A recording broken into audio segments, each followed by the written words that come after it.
Swamiji, thank you very much for talking to me. It's very fascinating to Thank be you here. for being here. It's very fascinating to be here to see so many people who have come to meet you and talk to you. I want to start off this dialogue by asking you a very simple question. How do all of us find peace and happiness in our lives?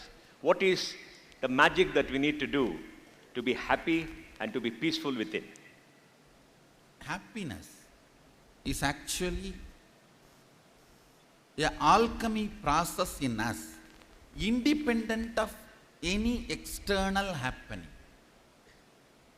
We are trying constantly to achieve happiness in the wrong direction, thinking that only certain permutation combinations of the external happening can cause happiness in us. It is like a completely misunderstanding the chemistry. If A plus B is going to be C, and we go on try to add C plus D and reach the A, which it is never going to happen. Same way, the alchemy of the happiness has to be understood as an independent process than the external happenings and permutation combinations of the external happenings. This itself solves almost 80% of the problem. Then, building happiness is a separate profession we need to do, like making business. Oh. It is unfortunate we believe just by making business or building our career or building a relationship, happiness is achieved. No. It's a separate alchemy process. Of course, thousands of times simpler than building a career and profession. It may be simple, but it is a separate process. We need to look in to the basic understandings which makes that spiritual alchemy process of happiness happen in us.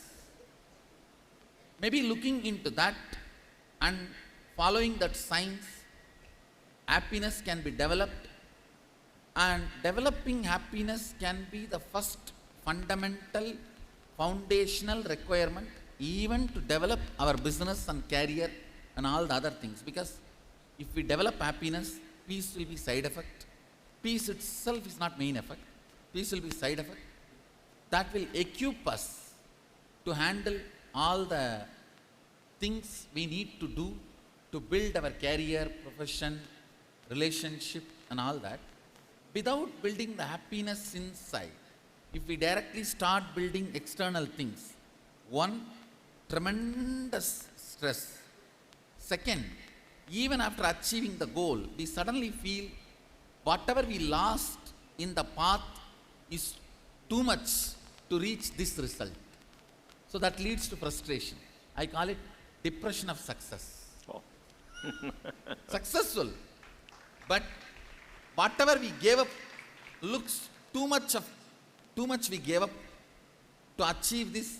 After achieving that only we understand, I think this may not be that worthy. So building happiness is an independent science, alchemy, which every individual need to do before even beginning the life. If he missed, at least now. Swamiji, in our lives, we are subject to so many external rules. We are told to behave in a particular manner, to live in a particular manner, to eat in a particular manner. Now, do we have command over our own lives? Do we have the ability and the right to decide what is good for us as we seek happiness and peace in our lives? Whoever does not understand the context is bound by the rule. Whoever understands the context is empowered by the rule. No.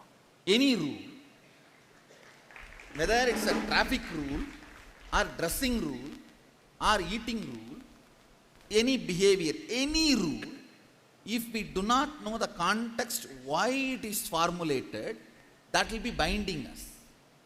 If we know why it is formulated, two things will happen. One, even while you follow, you will not feel you are bound. You will not be feeling bound if you stop in the red signal in the traffic rule, if you know the context. while you are following, you will not feel bound. Second, all the gray area will be your freedom. The freedom which comes by knowing the context is to end. One, even while you are following, you will not feel you are bound. Second, all the gray area is your freedom.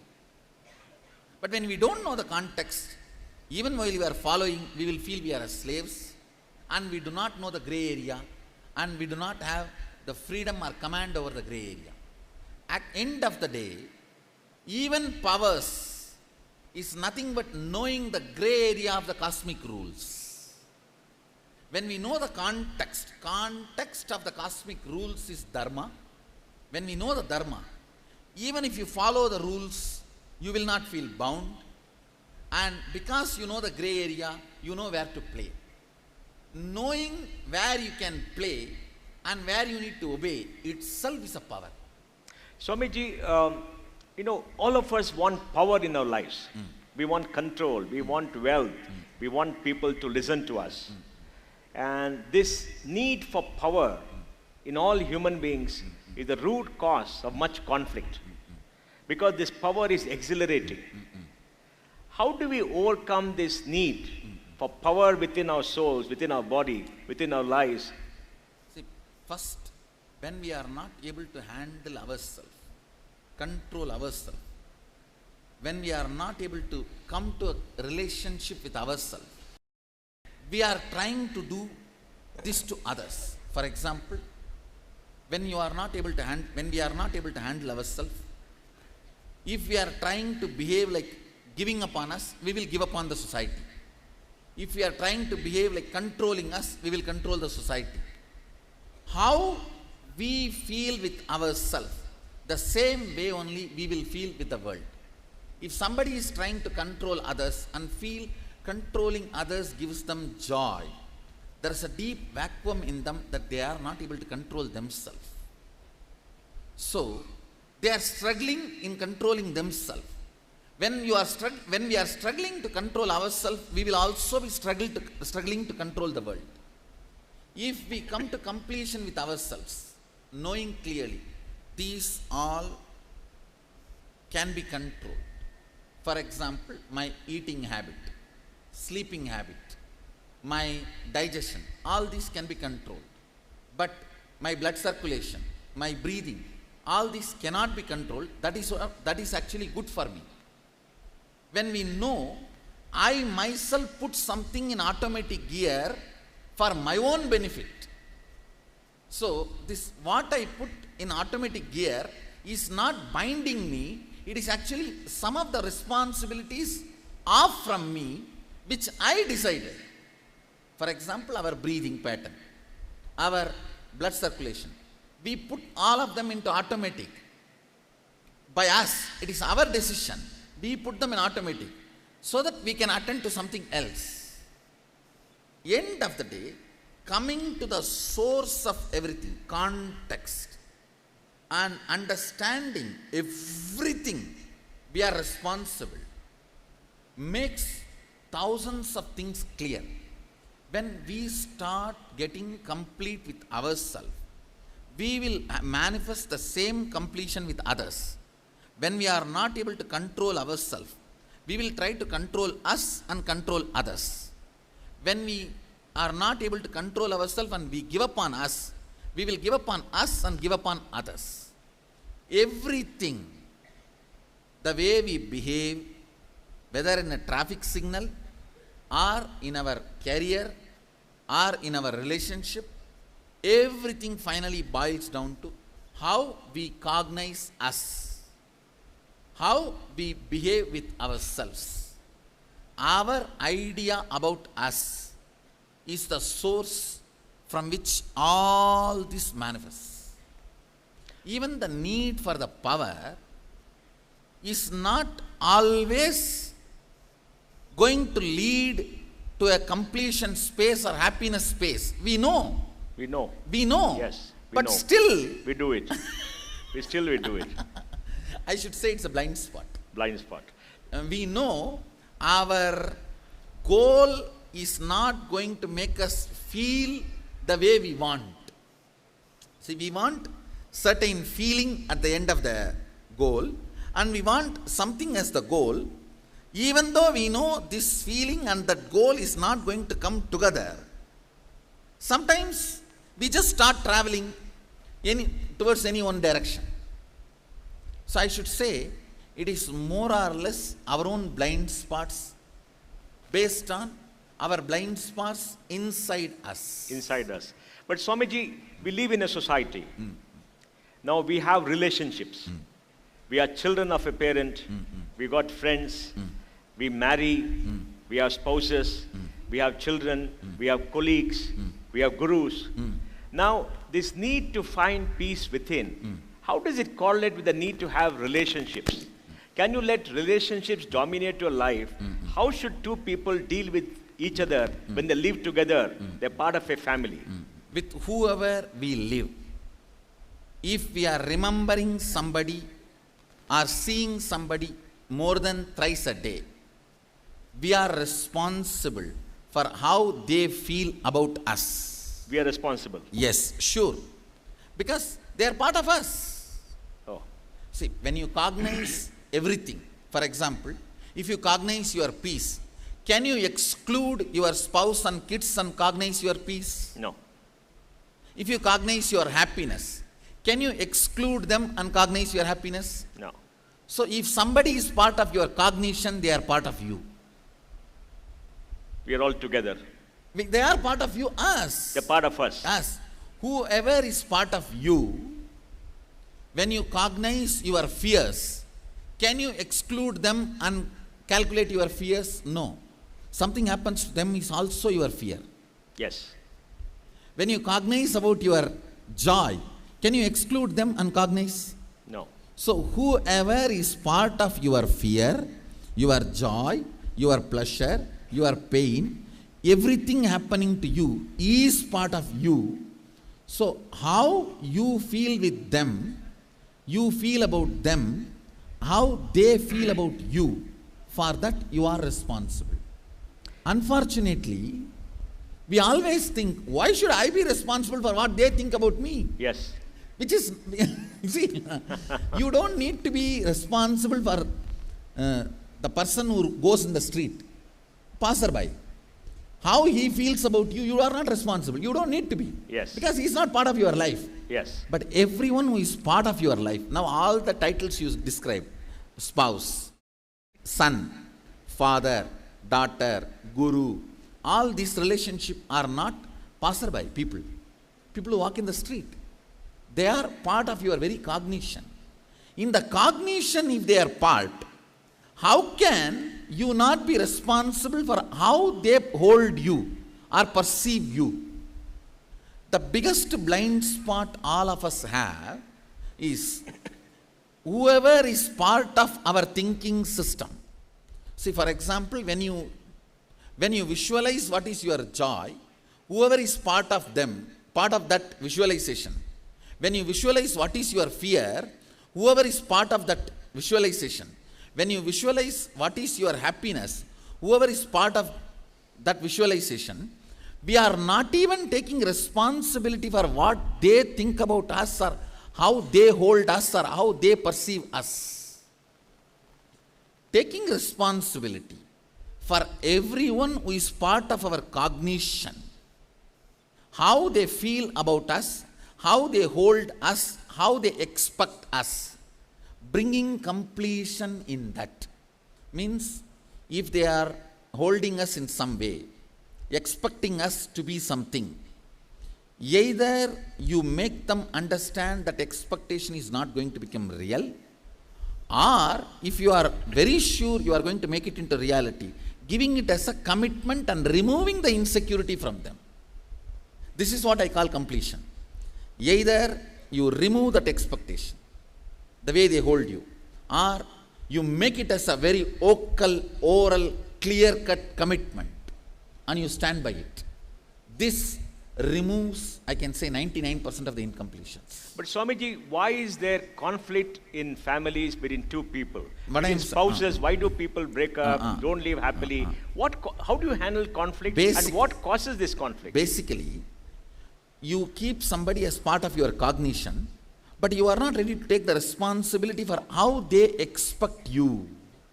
See, when, for example, when somebody visualizes their joy, if they do not keep their spouse and children in that joy frame, then they don't have to be responsible. If they visualize fear, in that fear frame, if something happening to their child, their spouse is not there in that frame, then he doesn't need to bother about what they think about him or how they hold him. When your joy frame, greed frame, life frames has all of them as part of it, then we are responsible for how they hold us, what we stand for them, what is our commitments and relationships, what is our understandings and said unsaid agreements. Not leaving any gray area with the people who are in your life frame is relationship. But Swamiji, this is very fascinating. Then how do we relate to the rest of society? What is our obligation to every creature yes. on this planet and everybody else? Our immediate life frame, whoever is, maybe 25 people for a common man, a bigger family person may have 100 people in that frame. When we work with this 100 people or 25 people who are in our life frame and bring completion, we will learn the knack of keeping gray area zero. What is your expectation of me and what is my commitment to you? What is our relationship?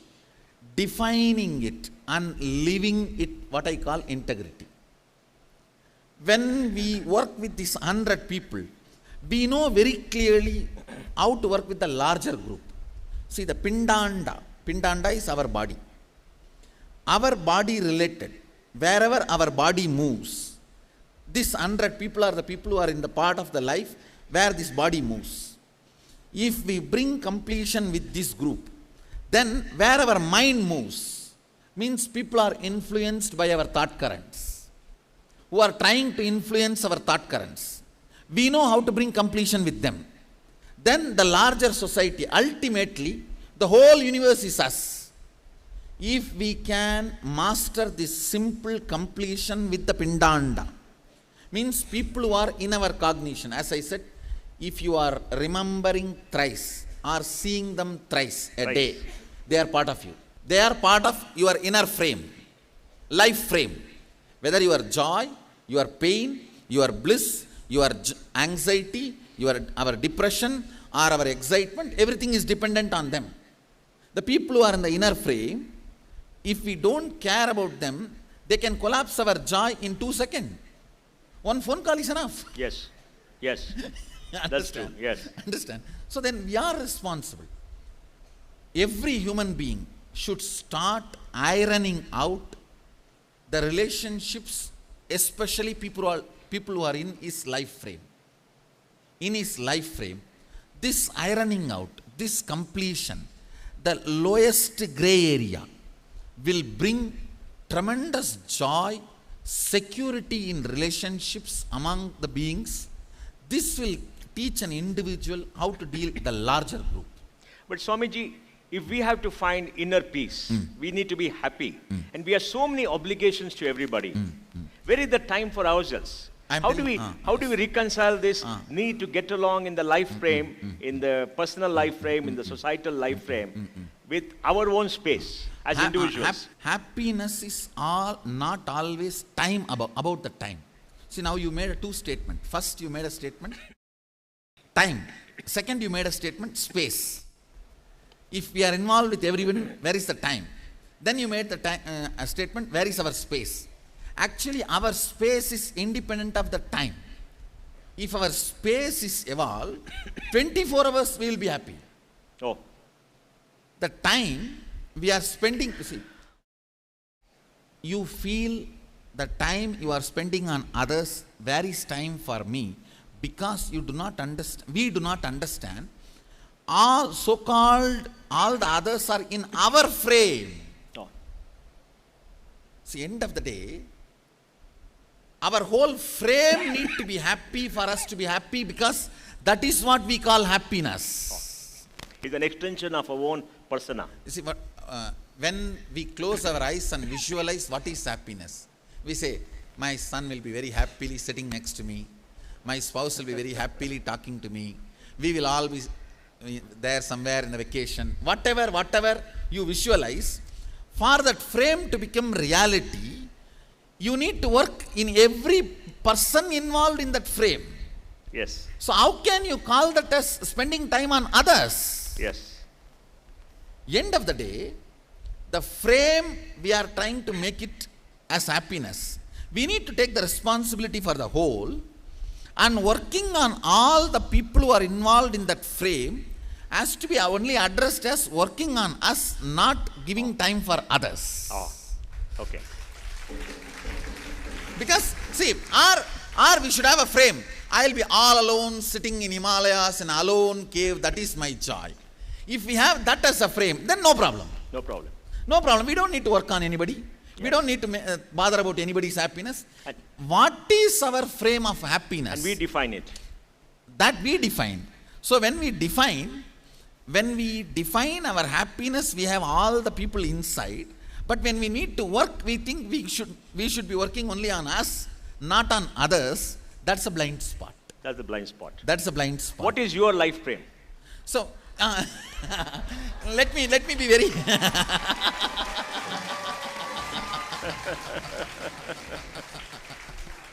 let me be very honest. With all my integrity, I tell you, when I look in on my joy or my bliss life frame, I do not see even me in that. Oh,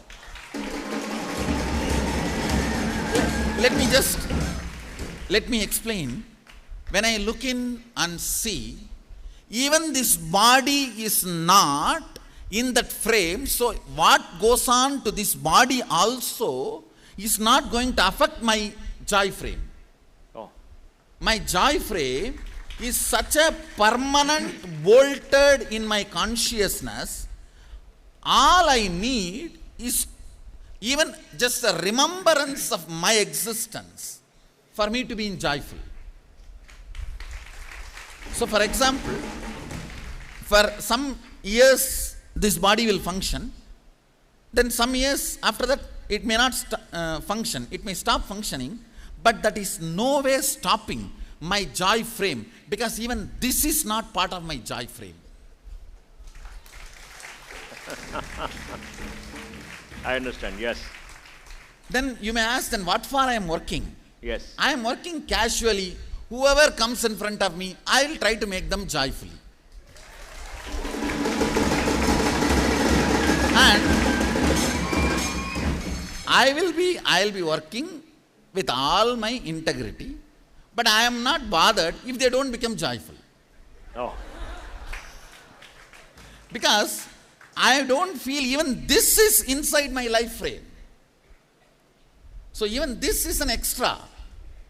outside. Because even this body is an extra, everyone else is extra. Yes. Whenever we work for somebody's happiness who is not in our life frame, is service. If we are working for the people who are in our life frame for their happiness, it is responsibility, duty. And if we are not doing that, we are not even being responsible. We are irresponsible. If we are working for the happiness of the people who are out of our life frame, that is service. Okay. But Swamiji, there is another big question that comes up. Why is there so much of conflict in the world when at the end of it, mortality is the only reality in life?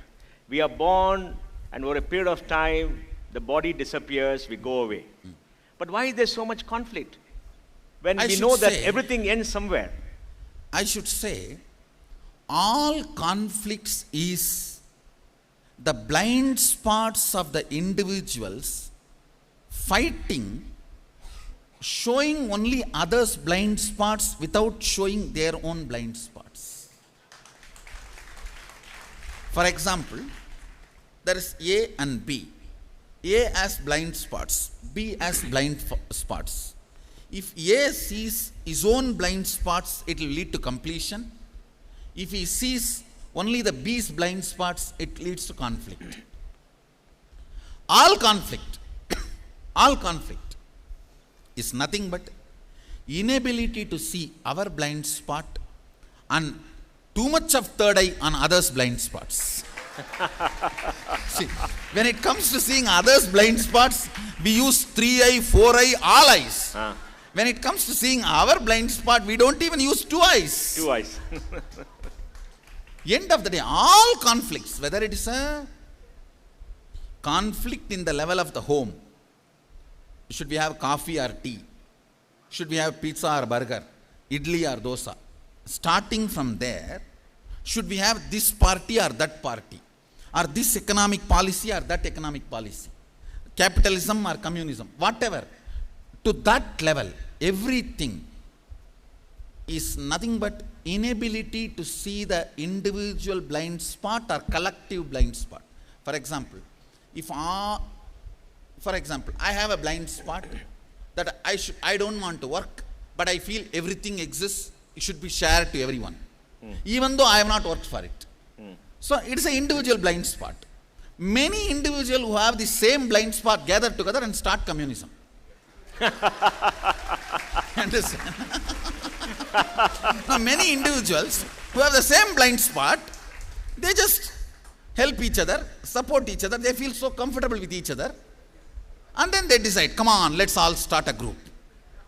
So whether it is a individual level, or social level, or the country level, or even in the universal level, or the cosmic level, every level, we try to take advantage of what we have not earned, and we try to keep that as a blind spot without looking.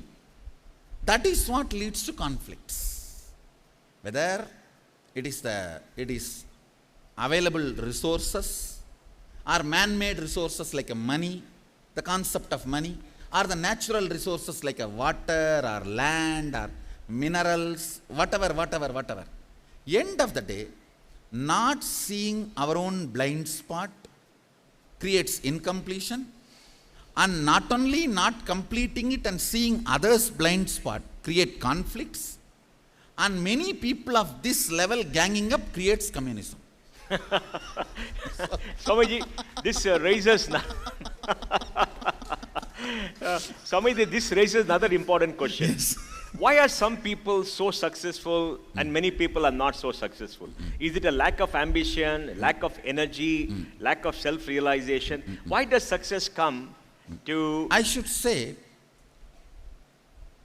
there is no being on the planet Earth which lacks ambition. Ambition is programmed in DNA. In a DNA. DNA. It is responsibility which need to be cultivated. Responsibility. Ambition is animalistic. Responsibility is human. Ambition is animalistic. Animalistic. By your very existence, you are ambitious. Only then you can grow from fish to tortoise, tortoise to pig, and even the evolution. Even the evolution happens because of ambition. Ambition is in our very DNA. There is nobody which can say, I don't have ambition. People come and tell me, oh, I don't want money, Swamiji. I am not interested in it. I said, if it comes in lottery for $1 billion, no, then okay, Swamiji. Then it means what? I am not ready to work for money, not that I am not interested in money. You have an interest. So ambition is a nature, animalistic. It is responsibility that decides success. And if a person is successful, what is his obligation to his fellow human beings, to the rest of the world? What I am saying, whoever was in the frame when he was not successful, whoever was in the frame when he was moving towards successful, whoever is in the frame after his success, he is obligated to all of them. He is obligated to all of To them. all of them. It is his duty. It is his duty. Beyond the frame, it is his service. And there is a duty to perform service. Yes. No, I should say, let me be very straight. Whoever is involved in the frame when he was not successful, when you are working towards successful, when he is successful. That is dharma. He has to be responsible for all of them in the frame. Yes. Beyond that is a punya. It is punya. If he goes beyond the frame and does good, who is not involved in his success, that is punya, that is service. Is punya required? I should say, Why should you have punya? Hindu tradition expects punya also to be a part of the success. Punya to be a part of the success. Part of the success. You see, as the Shastra Pramana, if I refer to Hindu tradition, Agamas insist on us serving beyond our frame. Agama insists not only people who are in your frame, but it says very clearly, the first responsibility and priority is people who are in the frame. People who have been part of your life, your frame, when you were not a success or when you are working for a success or after you become successful. They only become your first priority. But they recommend always, you don't stop there. Because when you start taking responsibility for all the people within your frame, you develop an infrastructure and tool for taking responsibility. Let it not be unused after you complete everyone who are in your frame. So even serving, you need to develop certain infrastructure. Yes. If you have developed it Yes. for all the people who are part of your success, Yes. then after that, why should that infrastructure be just Remain keeping there. quiet? Yes. Wear and tear. Let it be put for the people who are outside the frame. That is called punya. So, from Shastras, if I go back to Hinduism, the source of Hinduism, Hinduism insists on punya. On punya. On punya. It insists you do that. Maybe I should say that punya keeps a lot of people not entering into immoral and wrong way of hurting the principle on which we built our wealth. For example, if we don't care about the society at all who are outside our frame and they are deprived, they may not be sitting and waiting for all the dharma analysis and all that. They will just come and throw a stone and Take it steal what away. we have. Yes. So for that not to happen, this kind of a balance helps in a big way. Then Swamiji, what is the role of dharma in our lives? What is dharma? How do you define dharma? And how did it come into being? How does it exist? How should we look at dharma in our day-to-day life, in our extended life?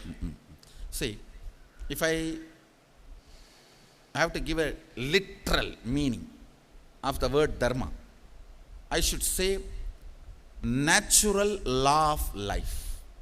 That's the Natural law of literal life. meaning. Yes. If I have to give my interpretation, in every level, an individual's dharma is, it's my interpretation. I wanted to keep these two separate. The Shastra's definition of dharma is natural law of life. Natural law That of is life. the literal meaning. If I have to apply that in our day-to-day life, in an individual level, the individual's dharma is understanding the self, world and God. That understanding is the first dharma. With this understanding, he starts making decisions in the world. How I should behave with people who are near to me. How I should behave with the people who are far away from me. How I should behave with people who have a conflict of interest.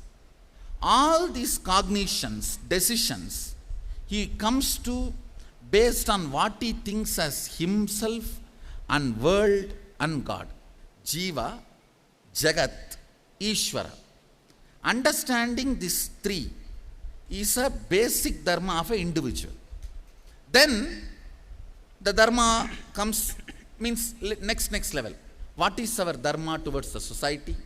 What is our dharma towards the larger country? What is our dharma to our own clan? For example, doctors. Doctors have dharma to the doctor's clan. Engineers have dharma to the engineer's clan. Lawyers have dharma to the lawyer's clan. Entrepreneurs have dharma to the entrepreneur's clan. All that comes next. But all these questions, all these understandings of dharma and questions related to dharma can be answered by one formula. What is the idea I have about me? What is the idea I have about the world? What is the idea I have about God? Me, playing temporarily in the world, want to be permanently resting in God, is my dharma.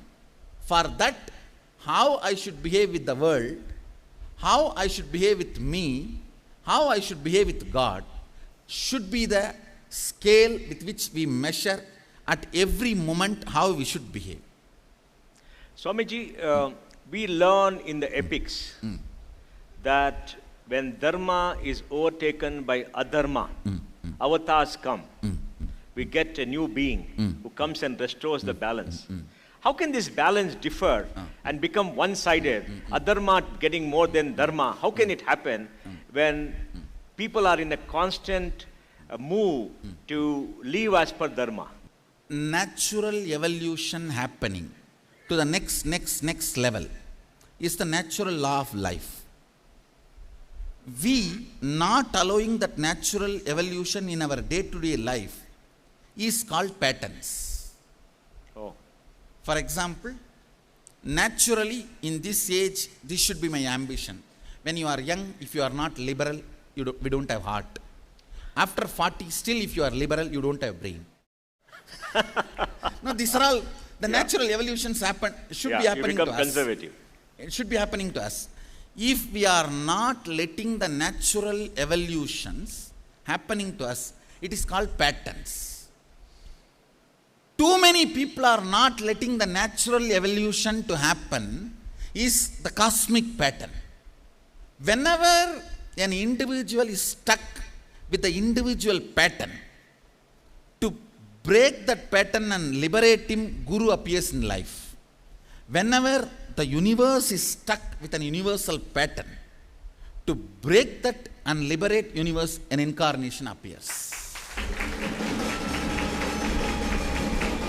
Too many people, I should tell you, during Mahabharata time, too many people are stuck in a pattern called trying to grab without working for it. The extreme consumerism.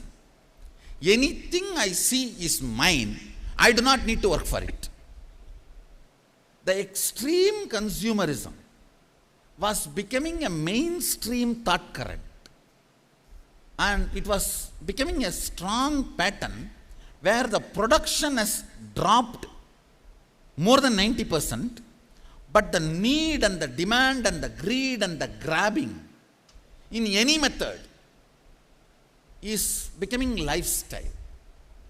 So to break that pattern and reduce the load on the planet comes Krishna. Oh. If you see the whole Mahabharata war, the main thought current trying to have without working for it. Trying to get more and more. Trying to have without taking responsibility for them. It is not that whether Dharmaraja rules or Duryodhana rules, what is there? But the problem is Dharmaraja is ready to take the responsibility for the people. He is ready to set that trend as a model. So many people also follow that model. With Duryodhana, when he is not ready to set the trend, Krishna knows if Duryodhana becomes a king, Duryodhana type of people only will become a model. So, breaking the wrong models, setting the right trend is the incarnation's job. Breaking the wrong patterns, setting the right trend is the job of an incarnation. When it becomes too much, for example, one small example I can give. 100 people are living in a community. 80 people are very responsible. 20 people are not responsible. We can enjoy their irresponsibility as cuteness. See, so cute from morning till night, he just sits, eats and sleeps, does not do anything. Okay. But if that becomes 80, it is no more cute. It becomes a majority. It becomes not only that, weight. Weight. So, when it becomes weight, and even after it becomes weight, and they are not ready to change that pattern, it becomes a strong thought current. Then no other way. Either the pattern or the persons who are not ready to give up that pattern need to be eliminated. Eliminated. The thought current and the model need to be eliminated. So you otherwise justify planet violence. Earth, planet Earth cannot survive. So you justify violence. No. Please understand. Let me be very clear. Let me here come very clearly. I should look upon, it should not be looked upon as violence. It should be looked as a surgery. But who See, decides? Yes, that is what. Let me look at that. The outcome of after what happens decides whether it was a surgery or violence. After effect of the Krishna has decided what Krishna did is a surgery. Yes. So it is only the after effect we can label it whether it was a surgery or violence. But who decides the time is opportune? Let me be very clear. In Krishna's whole Mahabharata and everything also, he gave enough of long rope. He tried his best. It's not that he did not try. He tried his best. And even after that, see, many of those people who are killed in the war, they themselves have openly declared that it is better to die than to give up this pattern. Oh. Whether it is Duryodhana, Yes. or Karna, They refuse to or change. Bhishma, or Drona, all of them, what they finally declared, it is better to die because they know there is death waiting. Death became a better choice for them than transformation. Only they were eliminated. End of the day, they chose that. When they chose that, how can this be violence? This can't be violence. I should say it is a more or less mass suicide. See, the whole Akroni Sena, including Bhishma, Drona, Karna, everyone who is standing in Duryodhana's side, all of them know Krishna is an incarnation. And all of them know they're in the wrong. All of them know they are on the wrong side. All of them know the All result. of them know they can't win. They can't win. They can't win against Krishna. They know. Yet why did they do it? That it means it is a suicide, not violence. It should be very clear. It's a Yes. suicide, not violence. Yes. End of the day, because all of them know that they can't win over the Krishna. They can't You think Bhishma had a courage that he can win over the Krishna? No. He knows he is going to fall. Yes. And that is why he kept Karna as a reservation. Yes. He tells Duryodhana, when I fall, you need a best commander. That is why I am keeping Karna. I abuse Karna, so he will not pick up weapon under me. So you have a safety. See, Succession. Bhishma Yes. abuses Karna. Yes. So Karna says, I will not pick fight up weapon as you're long as there. Bhishma is alive. Yeah. Then Duryodhana, he calls Duryodhana and tells, I am keeping him as your reserve. Reserved for your security. If I am gone, he will be there for you. Yes. So don't think I have done something wrong. I have done some good for you. Yes. It means what? He knows he is going to fall. Yes. You think Drona had the confidence that he will not fall in front of Krishna? No. He was very clear. But he was very clear, I will work because I ate. Yes. So as my integrity to what I ate, I'll do it. Yes. So end of the day, all of them, it is a suicide. Yes. Swamiji, one big question comes. You know, you spoke about God. Why is this feeling in society around the world? My God is better than your God. And why is this conflict about God? Who is this God and what is this God? There's so many people say, my God is better than your God is a lesser God, somebody is the children of a lesser God, and they all fight. See. And throughout human society, more death and conflicts have occurred because of this fight between gods. What is this? What is this God? End of the day, to tell you honestly, my God is the supreme, is nothing but saying, I am supreme. I am supreme. See, our So own God is an ego, we alibi. project it on God. God is an alibi. God is just our projection. What we want to tell the world. it will be too obvious if we tell directly, I am superior. Then immediately we will come for a war. I don't have time for immediate war. So what to do? How to declare this in a very diplomatic way? In a very diplomatic way, to trying to declare this is what is my God is superior.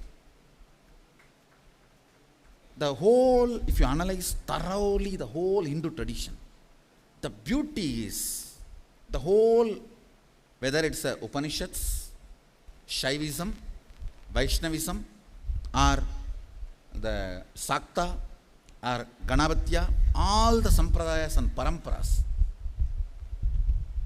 they give importance to Ishtanishta, means your God is the ultimate, and from that all the energies come out, but you do not have any right to disturb somebody else's feeling. Their Ishta is the highest.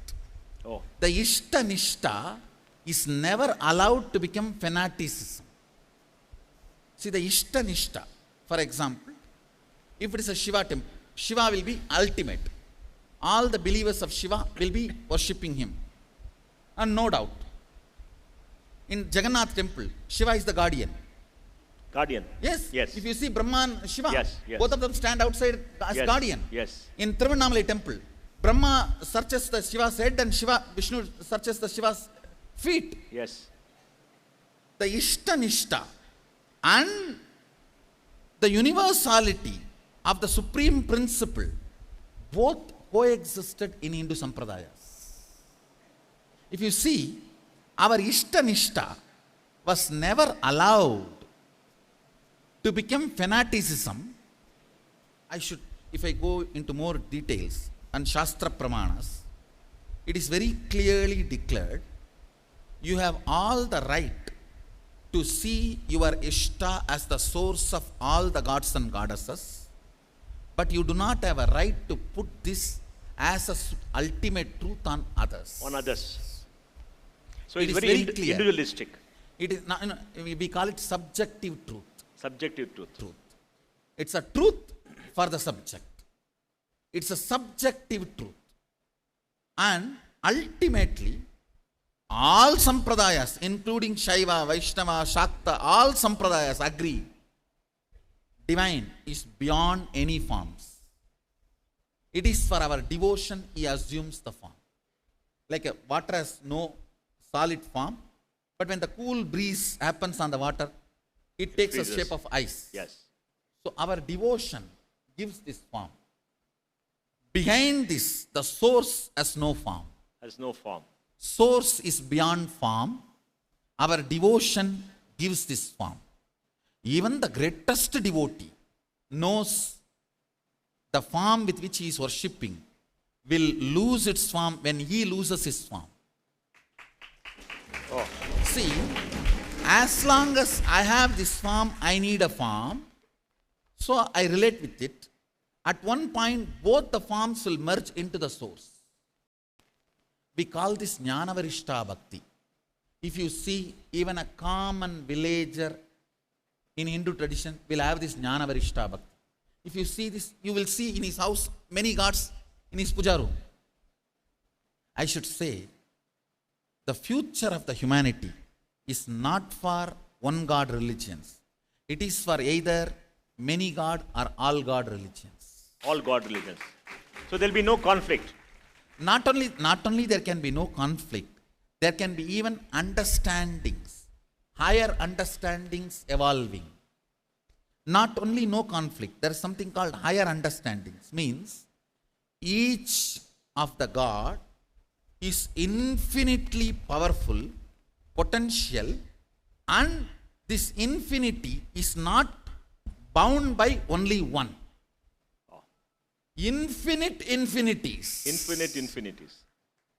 See, even the one God religions also accept infinity of that one God. Yes. Infinity of the one God is a mentally retarded theory. How can infinity be only one? Infinity cannot be one. It is So, many. is infinite. Oneness only can be infinity, Yes. not one. Yes. So infinity is self-conflict meant infinity of one is a self-conflict mentally retarded theory. Self. See, what I am saying, infinity is the peak conception, visualization, fantasy of logic, length.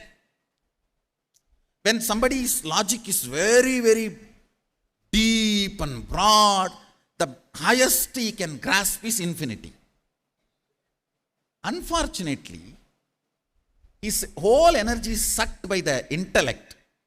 He has grasped the infinity, but his heart is left with no energy. That is why he did not grasp the infinity is infinity, not one. Not one. When we don't have a heart, only head, we consume infinity only one. When we have enough head and enough heart, we understand infinity, infinity. But Swamiji, it raises a very important question. Is there a God at all? Or we have created a God just to be happy, to find certainty in our lives? For example, surely there is a higher independent intelligence which generates, operates, destroys, dilutes, liberates. There is the independent intelligent force, no doubt. A force. Sure, independent intelligent force available, no doubt. The many ideas of gods with which we play, those ideas may be created by us and we are playing with it. God exists, not as we define him. God exists, but not as we define. But not as we define him. But it is such a concept is very difficult for the human mind to understand. We all want to see something. No, I should say,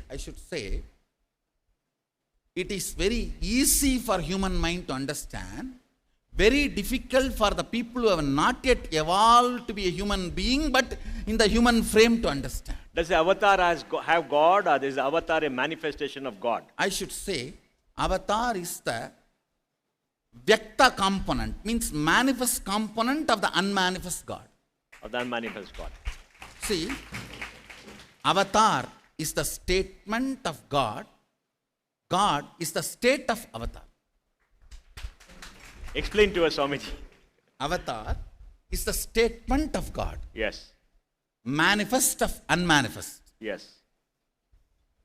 God is the unmanifest of the manifest. You're essentially saying that there is a force above us which is There all is pervading. a force, I should say, not above us, above us. Okay. The above us gives a different context. Yes. Above us Yes. means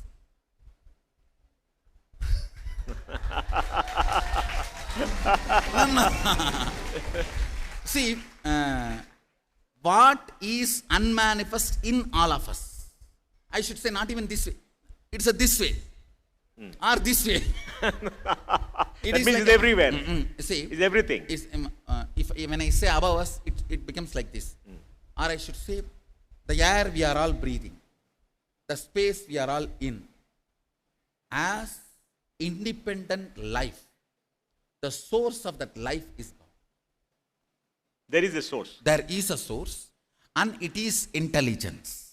But Swamiji, It is not just power, automated mechanism or automatic mass software, like how they try to show in the Matrix movie. No.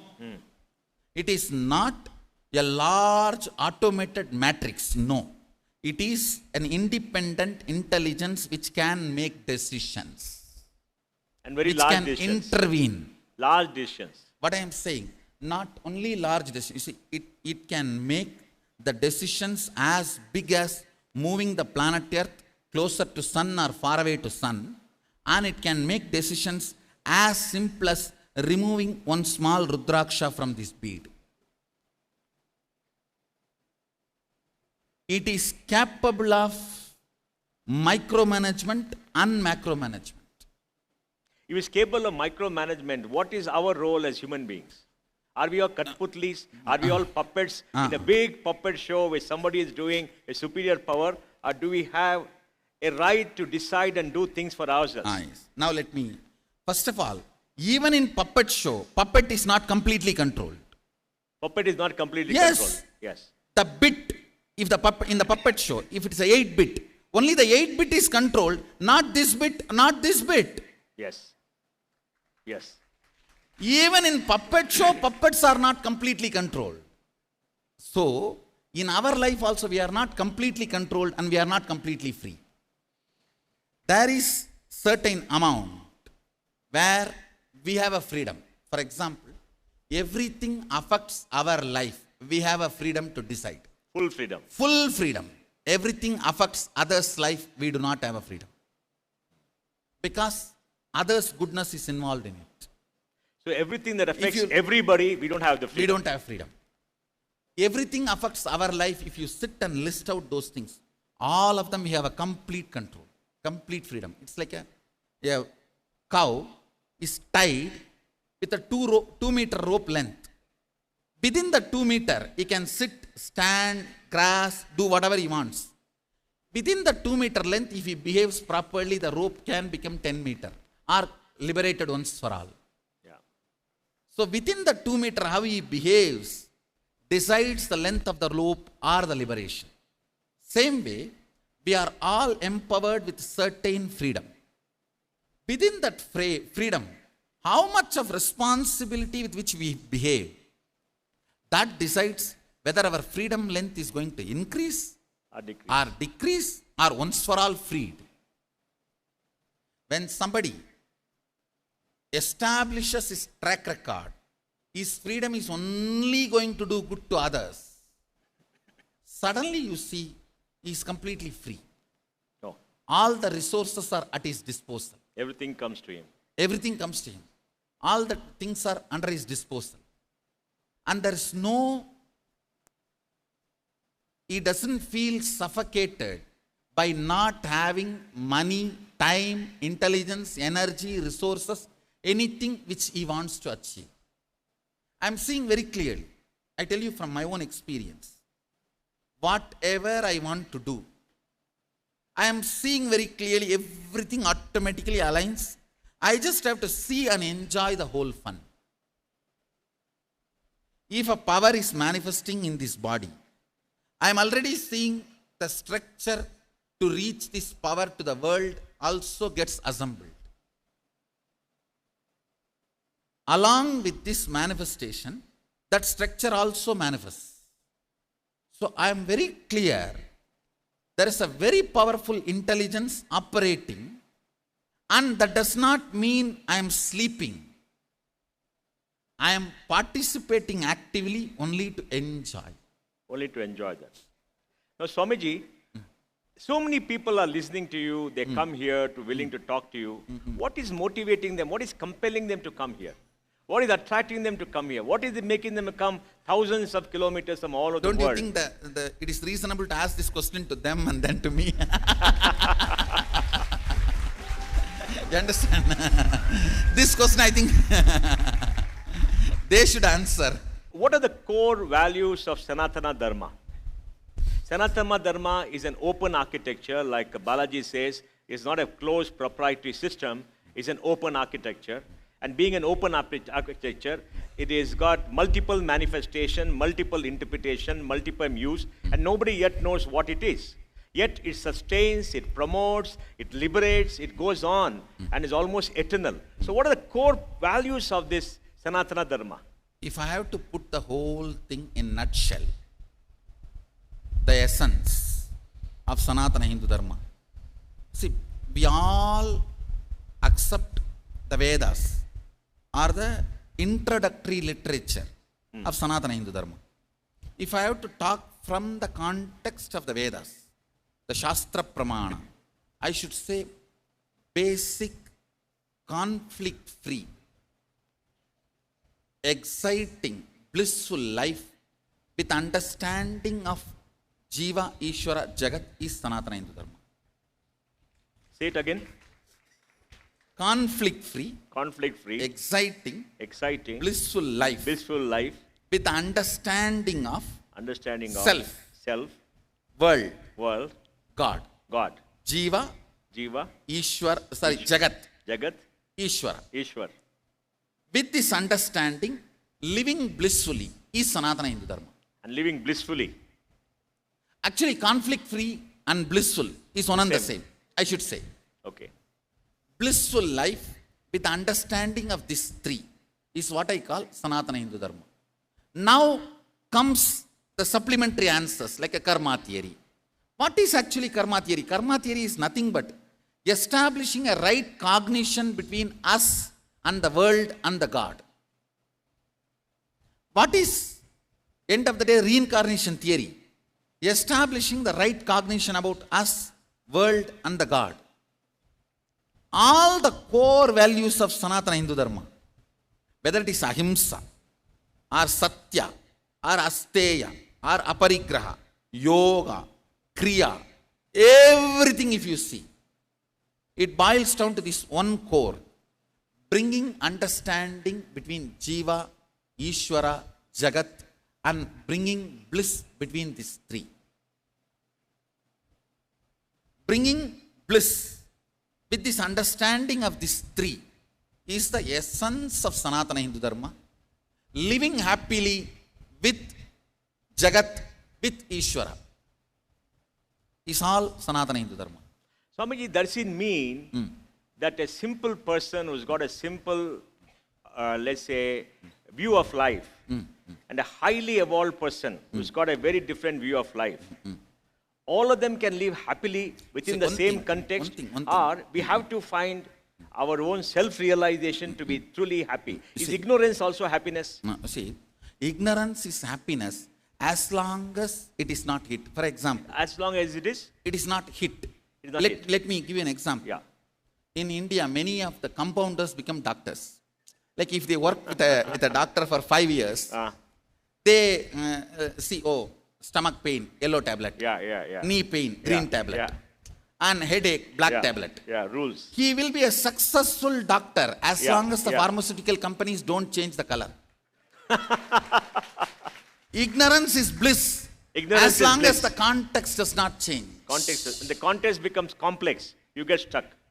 So, ignorance is bliss if you don't change your city, if you don't change your street, if you don't change your life in any way. Same people, and people also don't change. But things change. Then ignorance cannot be bliss. So the so-called simplicity, cuteness associated with the simplicity cannot be the permanent solution. Human beings have a higher role. See, the simplicity which comes even after the higher evolvement is called integrity. So integrity is the solution, not the simplicity. Not simplicity. Because simplicity is more or less like a compounder becoming doctor. So are you saying that we must go above an animal existence Yes. to try the true meaning of our existence as human beings? Because See. we have a mind. Yes. We should evolve higher than the mind. Higher than the mind. Higher than the mind. I call it completion. Completion. Completion. Where our depth radiates what we are, independent and irrelevant to the mood swings we go through. Our core stands by what we are, independent of the mood swings we go through. Whether up or down, mood swings come or go, good or bad, right or wrong, accepted or rejected, whatever. The core depth standing to its integrity and constantly ready to evolve only in the line of integrity. Not by these ups and downs. If these ups and downs starts guiding, the person is called powerless. If his integrity is only his guiding force, he is called powerful. Why do you have a limited life? Is it the body by necessity has a limited life? Body or whatever I am using has no limited life. I am seeing very clearly. For example, this body is going to be operating, functioning for 126 years. 126. Yes, 126 years, I'm going to be using this body. I am very clear, within that 126 years, I would have established the concept on at least 1 million bodies. After that, I may not need this one body to be continuously functioning. So you live in 1 million bodies. At least 1 million bodies. See, I am a concept using this body and manifesting. At least 1 million bodies. This concept will be using to manifest itself. Then I may not need just this one body to be continuing to operate. So let this rest. Good friend helped me to reach out to 1 million people. Swami, Rest okay. in peace. Okay, Swamiji, let me raise a very large issue. Now the world is suffering from lack of sustainability. The world is suffering from an overdose of prosperity in some areas. There is terrorism around the world. Now what can Sanatana Dharma offer the world to restore balance, make the world much more sustainable? What is the message or meaning that Sanatana Dharma can give? Let me look at from the prism of Shastras this whole happening. You raised two major issues. Yes. Over prosperity Yes. and terrorism. Yes. When we try to suck the nature more than we need, call that accumulation as a prosperity. Is not prosperity, it's a dead load. Dead load. Grains should be grown and eaten. Yes. Cannot be stored for next 25 years. Yes. If we are planning for storing it for next 25 years, Yes. our agriculture is also wrong, Yes. and the storing method also will be wrong, and the quality of the grains will be wrong. This whole thing, terrorism instigated insecurity, insecurity instigated sucking of the planet Earth. This whole cycle ultimately boils down to just two. One, the basic Hindu truth, let us all coexist. Let us all coexist. Let me give you the original exact verse. The creation is described in our Shastras when Sadashiva, the cosmic oneness, when he decided to become many, the principle he declares to himself, the only commandment is, let us all coexist together and abhayam sarvabhudebhyo. Let us all be protection for all of us. Let us be protection for all of us. All of us. Let us all be protection for all of us. If you this abhayam sarvabhudebhyo, if you see the whole concept, let us all be protection to all of us. So the basic commandment, let us coexist. Let us all be protection to all of us. Because the moment there is two, there will be conflict. So during the conflict, the methodology for conflict resolution is protection for all of us together. Together. Yes. Not exclusion. Not exclusion. The problem is now, everyone wants to make the world peaceful, but excluding the people who are not accepting their ideas. Say it again. Everyone wants to make the world peaceful, but excluding the people who are not accepting their idea of peace. So excluding them, how can it be peaceful? So excluding somebody else's idea of peace cannot be the conflict resolution methodology. For any conflict resolution, the basic commandment is, let us all coexist and let us all be protection for all of us together. Means abhayam sarvabhudebhyo. Abhayam sarvabhudebhyo does not mean I give protection to all, we give protection to all for all of us together. We're all bound together. We are all, the relationship between all of us, the integrity between all of us is protection for all of us. Protection. Swamiji, how do we live with nature without over-exploitation so that climate change does not take place? All creatures on this planet have a right to survive and we don't destroy them. How do we make this happen along with material prosperity? Is our body what type of food? Our body is designed for what type of food? Eat that food. Our body is designed for what type of clothes? Use that clothes. If we go for organic, when I say organic, I mean the natural flow of existence. The fur is needed for that animal. Not for us. Surely not for us. If we need, God would have provided that. Yes. Yes. He would have provided that for us. Yes. Animal protein is for that animal, not for us. If we needed it, He would have provided for us. Yes. What for we are created. If we go to the core and go with the flow of our core, the life will be best. Going with the flow of our organism is what I call organic. Whether in a food, or lifestyle, or furnitures, or the clothes we use, or the gadgets we use, or the items we use, in everything. Going with our organism. Our body is not mechanism. It is allopathy which declares this as a mechanism. Ayurveda declares this as organism. Going with the flow of this organism is what I call Vedic lifestyle, Charya. This lifestyle is the solution. And also I want to tell, at least at present situation, it is an impractical solution. I know. It's impractical. Impractical, I know. But move towards that. Move towards that. Move towards that. That is also a long-term solution. Okay. But we can do one thing.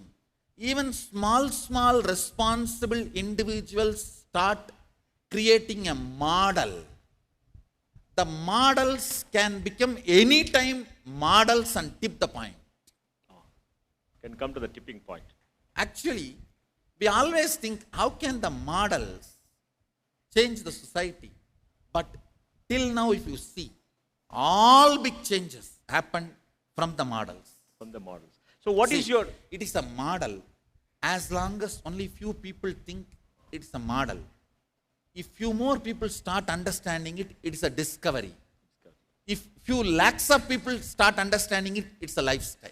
Swamiji, what is your message to world leaders on sustainability and this violence? I mean, what would you tell them to do as the two important things? If somebody listens, I'll tell them these two. At least you change your life to this organic way and be bold to tell the world you are living this way. Always, all leaders lead more people by the subtle power than the hard power. By the soft power, subtle power. By the soft power than the hard power. I have seen hard power decisions are always overturned when that leader goes away. But the soft power influence he created never goes away even after the leader goes away. So I will naturally ask any leader who listens to me, make this as your soft power influence. It is a soft power influence leads larger impact. So lead the life. For example, if something is made as a hard power rule, like a political rule, law by Obama, Trump will overturn it. If something has been lived by somebody as a soft power and created an ambience, ecology, influence, a spiritual or the atmosphere or the conceptual infrastructure, if that is the way it was presented, nobody can influence and change it, overturn it. If we are looking for a permanent solution, it has to be soft power. It has to be soft power only. It has to be soft power. Swamiji, what is the role of gurus in our lives and in Sanatana Dharma? What is the role of the guru? Why can't all of us become gurus? Except we won't have followers. No, I tell you, making yourself as a follower for you is the first job of guru. Making yourself? Making yourself as your follower Ah. is the first job of Guru. Only who made himself as his follower can be a Guru to make others follow him. Because nobody is a fool. Everybody goes to the depth and analyzes Guru. Actually, they analyze Guru 100 times more than they can analyze themselves. No, I tell people. Because see, there are only hundreds of people seeing the Guru. Right? Nobody is seeing them. Only when they analyze them, they use 2 eyes or lesser. When they analyze Guru, they use 1,000 eyes. Yes, there are 1,000 eyes. And basically, I'm telling you, Guru is the most scrutinized person. First, if you do not have a blind spot, you can be Guru of you. And if you are able to help others to find their blind spot, you can be Guru of them. Oh, Basically, the job of the Guru is nothing but helping every individual to manifest their ultimate reality. and the Guru is needed. I should say, without Guru also you can manifest, which takes few thousand births and deaths. See, can you say, without GPS, can I reach America? You can. It takes a long time. Sometimes you may not even make it. So GPS, Guru Positioning System.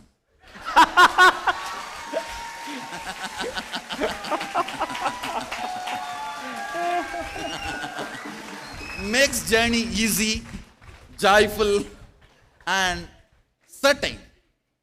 A certain kind of a certainty. Because, see, when you see somebody swimming, beyond logic, you are convinced you can swim. When he can swim, why not me? Then you start taking the steps for it. So surely, GPS helps. Makes it easy.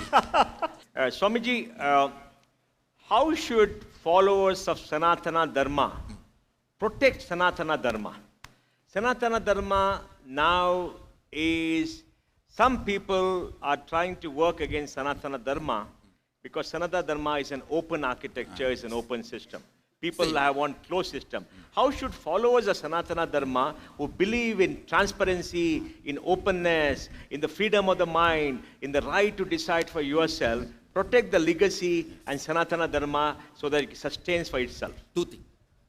All closed theologies need to be marketed, promoted, converted, forced, enforced. All open architectural system need to be consumed to be preserved. Need to be consumed. That's a good one. They need people to be converted.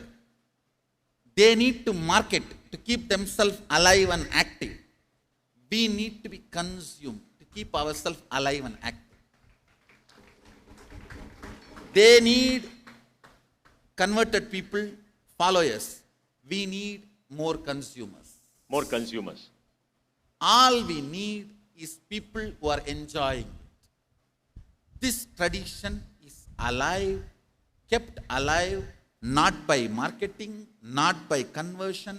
To tell you honestly, most of the Hindu gurus do not even know the ritual to convert somebody to Hinduism, and many of them believe there is no such ritual. Yes. Actually, in Agama, there is a ritual for anybody to accept Sanatana Hindu Dharma, but it's not that popular.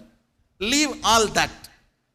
The Hindu tradition was never kept alive by marketing or conversion or any of it. It is kept alive by the people who are consuming, enjoying, celebrating.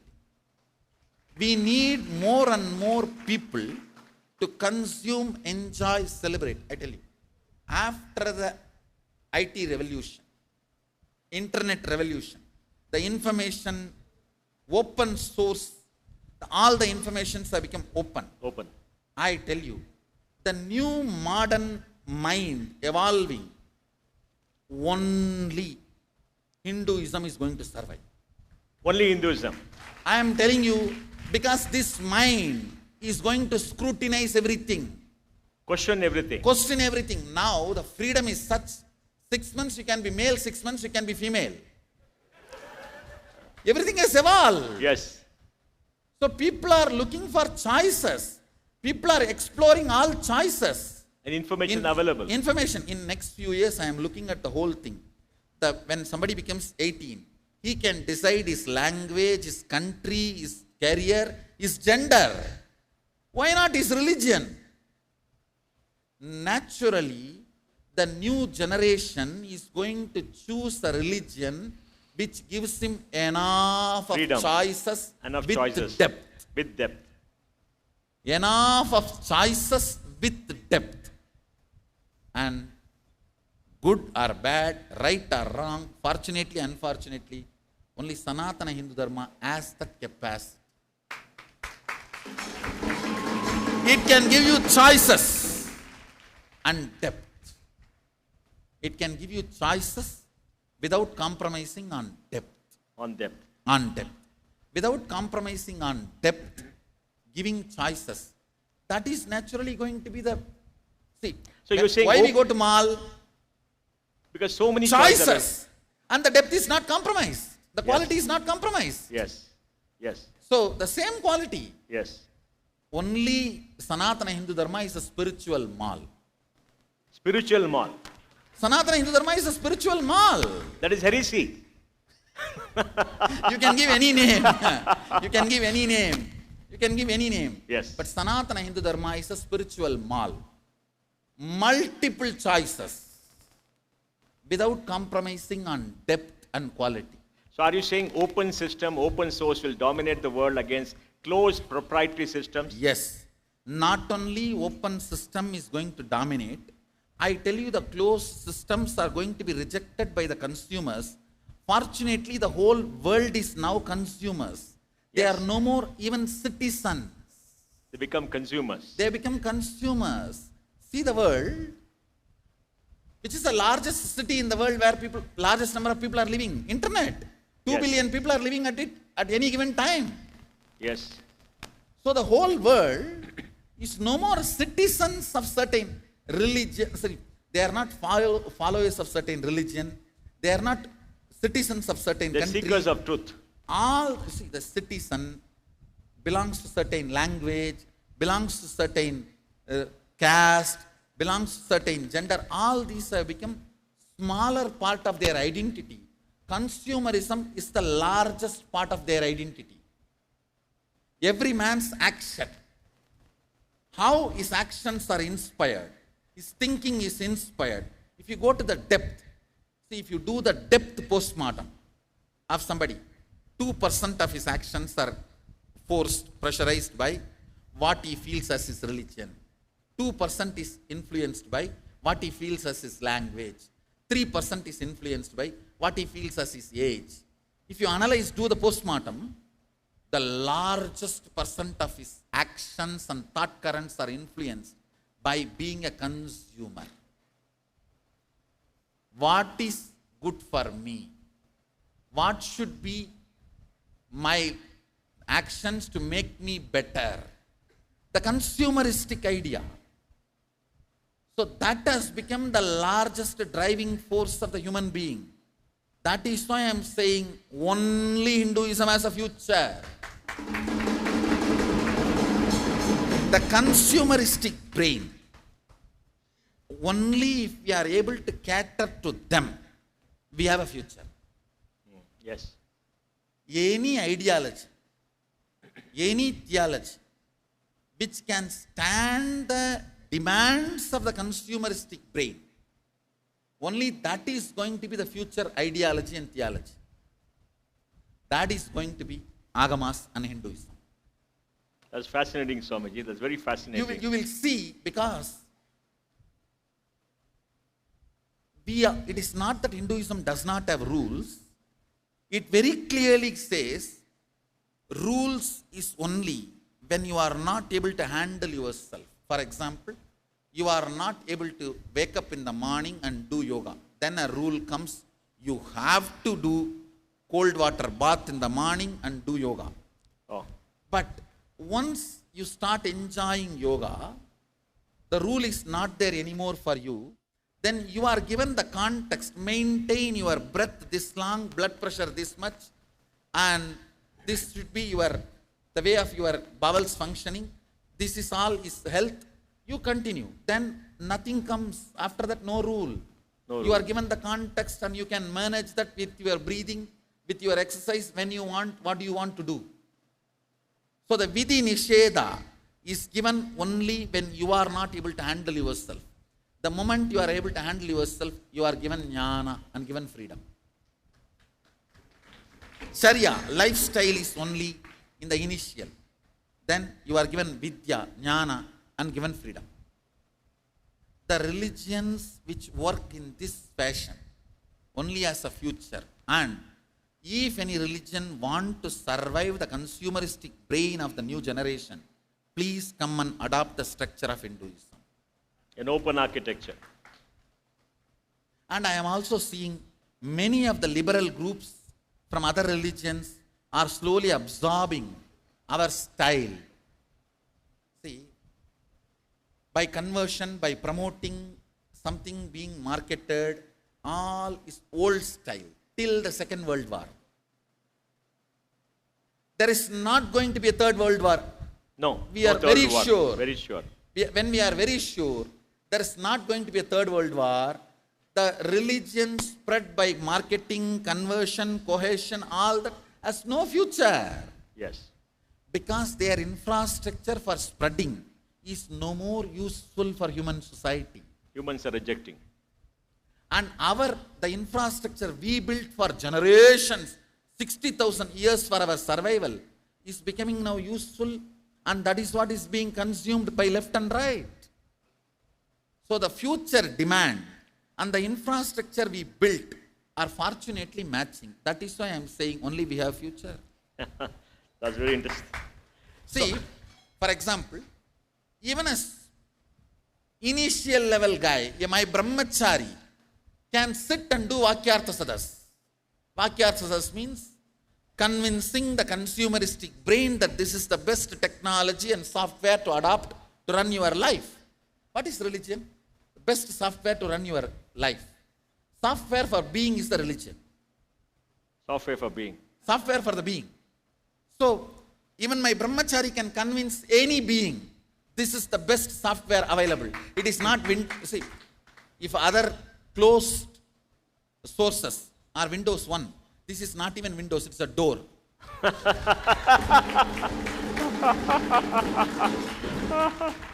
Understand?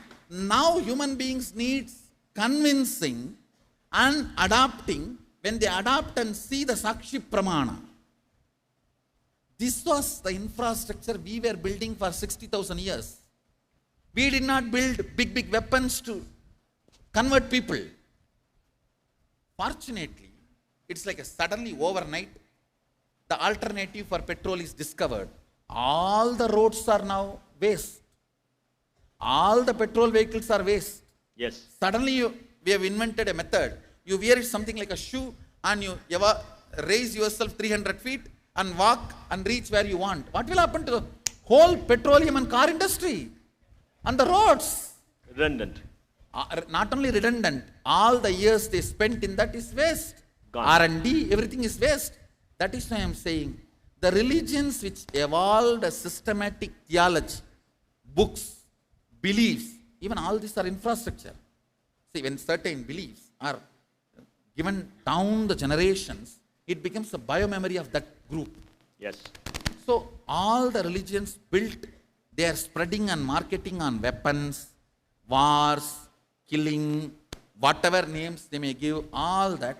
Now they are redundant because that system is no more consumed by people.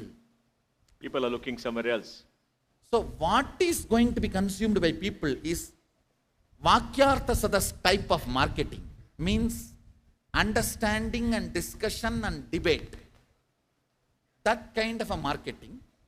And see, in argument, we find out who is right. In debate, we find out what is right. Okay. Yes. So Hinduism is based on debate, Vakyartha Sadas. Who not who is right, but what is right. What is right? So, our whole infrastructure is built for this kind of a people. Fortunately, the product we developed is picking up the market. It's not that we made it. To tell you honestly. It is there. No. For example, this consumeristic brain of the new generation is not created by Hindus. But fortunately, the evolution has led to that, and only we have the product to supply for this. At the right time. At the right time. Swamiji, another question for all of us, because we have discussed the purpose of life, the meaning of life, how to find peace, the role of Dharma, how Sanatana Dharma can make a better world, and for all of us. Now, for businessmen, business executives, what is your message to be successful? They have to face competition, there's globalization impacting them, and like you said, consumers want greater choice, so the product life cycle comes down. With all this happening, what do you think, how can businessmen be successful? What is your message to them? Basically, competition, then value addition, then Dharma, means our ethics. Whether in the level of competition, or in the level of value addition, or in the level of Dharma, in every level, I see one point can be stable and make yourself current. See, there are some concepts very stable, eternal, but it cannot be current. Cannot be current. There are some concepts which are current, but they do not have the eternity support. Yes. There is one concept which is eternal and can be current. Means it's as old as sun, as new as sunrise. As old as sun and as new as sunrise. Sunrise. And what is that? Responsibility established on oneness. When we look at the life, whether creating the product or marketing the product or facing the competitors, see, facing the competitors is nothing but the job of Kshatriya. Value addition is the job of the Vaishya. These two, Design is the if it job is of the Brahmana. designed with the context of Brahmana, Dharma is established. Now what I am talking is more like a theory, more like a lines. If I have to get down to every situation, the basic things. See, pharmaceutical companies, when they started developing the chemical-based Molecules. medicines, they were not cunning. They were not criminal. It was all with a good motive, very good intention.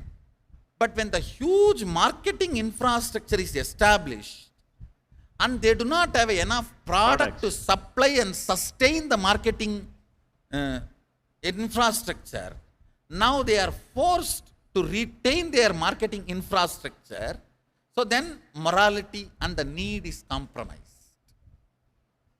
So this is what I call bending the context of a Brahmana.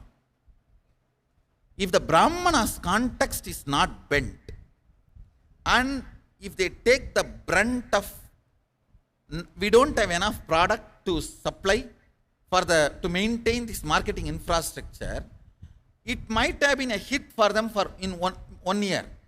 But if the context of integrity is kept, the further research and development could have happened. Okay. If we compromise on the quality to maintain the infrastructure, further R&D is not required. Seating is enough to keep us alive. If we don't compromise on the Brahminical Dharma, the context, these two, competition and this value addition, these two will not kill each other. Will not kill. Innovation and The integrity. competition kills the value addition without making innovation possible. If the competition is maintained, faced with the responsibility of the value addition, And the innovation happens. Innovation happens. And that's the rule for success. Rule for success. And I tell you, anywhere, when we are hit with the reports, it's collapsing. Our marketing infrastructure is not able to sustain the income which is coming. If we are hit, the reaction comes as a cheating. Oh. Less reaction, more action. More action. And that is a rule for success. So the leaders need to be more acting, less reacting. Then the decisions will always be without compromising the context of Brahminical principles, dharma. And without, the competition will not kill the value addition. Swamiji, you spoke about punya. How does punya and business and dharma go together? I should say, Is making profit punya? if we are not allowing the competition kill the value addition, that is punya. That is punya. Making profit Legitimate. without letting the competition kill the value addition, without letting Vaishya kill Kshatriya, anything you make, you are a Brahmana. It all boils down to competition not becoming cunning and destroying value addition. Value addition, if as long as is kept alive, all profit you make is punya. All profit you make is All punya. profit you make is punya. One more thing. So Apple, all the huge profits of Apple is a punya because it's based upon innovation, competition, good I should products. say 100% punya. For example, this chair. To make this chair, it may take 100 rupee. But I have all the right to sell this chair even for 10 lakh rupee. Saying, I sat on this. It's a value addition. The value. Because you see, value is only based on what people want. Understand? Yes. It is not what all the ingredients put in that. What all the ingredients put in that and what comes out is output. That is not value. Yes. Output is different, value is different. Yes. Yes. Value is dependent on the people who want it. Yes. Its output may be 100 rupee. So when we fix the value, we are not, see, value no way compromises our integrity. For example, if I say I sat on it and fixed the cost as 1 lakh and I have not sat on it, then it's wrong. Then it's lack of integrity. Yes. So anywhere if the integrity is maintained to the word and spirit, everything comes as a punya. Everything comes as a punya. And Swamiji, what is the obligation of business leaders to society? See, today, leaders of society could be from business, could be from politics, could be from other areas. But I'm talking only about business. What is the obligation of business leaders to society at large? See, if you use the word obligation means... Our responsibility. See, if you use the word obligation, I'll answer, not compromising on the value addition. Means competition not killing the value addition is the obligation. Obligation. Responsibility is all the stress you receive, feedback you receive, pressure you receive should be directed towards innovation. That is responsibility. That's the responsibility. Obligation is competition and the survival threats not killing value addition is obligation. And all the survival threats are converted and manifested as innovation is responsibility. When a pattern hits us, completion is obligation, converting that into power is responsibility. With a final question, how do you see our future? How do you see our society? Do you think the future is going to be much, much better than today and yesterday? Do you see a very bright future for our children? Fortunately, I am seeing a bright future for children because all the established ruling MNC structures are losing power over individuals. No, please understand. See, Power structures. all multinational company power structures. Yes. MNCs are losing power over the people. The individual consumer's taste is driving humanity. It's driving humanity. Humanity. One great thing is, by the very structure, the individual consumeristic nature will only go towards good, better, best. Whether it is a cup of coffee we drink, or the thought current we cherish while we drink the coffee, or the ideologies we cherish for our life, or the belief systems we cherish about life, in every level, making a product in one corner and bulldozing it and selling it all over the world through the franchisee selling centers, marketing centers, that structure is failing, collapsing. It's collapsing. It is collapsing. Whether it's food level or cloth level or ideology level, in all levels, this system is collapsing. Indigenous food style, indigenous clothing style, Localized. indigenous thought current religions are gaining power because of consumeristic brain and consumeristic new generation. See, a consumeristic new generation is not going to be satisfied by the marketed products or ideologies or theories. One fortunate thing is, even in the media, the mainstream media is losing power over the people.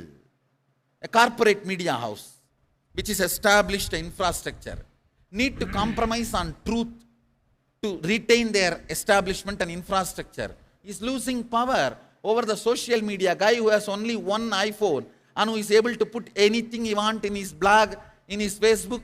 He is more trusted, consumed by people than the established media houses. Yes. See the whole thing turning. Yes. I'm not talking And is some it a turn for theories. the better? Turn for the better? Surely this turn is, you see, now it's a fluttering period. Now Fluttering it's a period. settling period. Yes. But for future, this is best. And who are going to be the winners? Consumers. Winners are going to be the consumers and the people who are supplying the best things, who are able to stand the competition without compromising the value addition with the truth of the context. Sanatana Hindu Dharma. Thank you very much, Swamiji. I think it's So- been a very fascinating 2 hours. Thank you very much. Thank you very much for this Thank you. conversation. So, end of this discussion, this is the conclusion I wanted to share with you all. Sanatana Hindu Dharma is real, and that only as future.